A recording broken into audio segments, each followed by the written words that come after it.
Anim na bahay sa Binmali, Pangasinan nasunog. Mga apektado ng sunog na nawagan ng tulong. Tutukan sa report ni Claire Lacanilaw.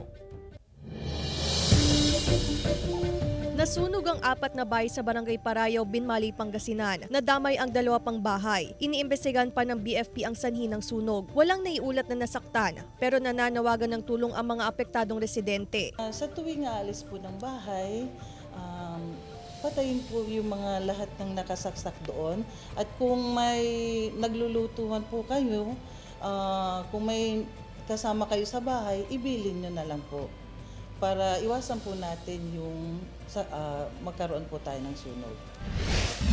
May kita sa video na nabalot ng makapal na usok ang isang bahay sa Barangay Poblasyon, Manawag, Pangasinan. Ayon sa BFP, umabot sa unang alarma ang sunog na tumagal ng mahigit 1 oras bago idineklarang fire out. Tinatayang aabot sa mahigit 300,000 pesos ang naitalang danyo sa sunog. Patuloy na inimbestigahan ng otoridad kung ano ang sanhi ng sunog. Tinitignan pa rin natin para ma-sure tayo. Yung ini-interview pa natin yung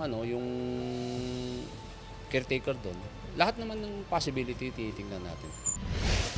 Nasunog ang mga furniture sa loob ng isang bodega sa San Vicente, Ilocos Sur. May nasusunog daw na basurahan sa katabi ng bodega. Nasunog ang mga furniture sa loob ng isang bodega sa San Vicente, Ilocos Sur. May nagsunog daw sa basurahan na katabi ng bodega na posibleng naging sanhi ng sunog. Tumagal ng mahigit 1 oras ang sunog na kinailangan pa umano humingi ng tulong sa mga karatig bayan. Ayon sa may-ari, tinatayang nasa 120,000 pesos ang halaga ng mga nasirang furniture na nakatakda sana i-deliver sa Manila. Ayon sa may-ari, sir, parang may pan sila,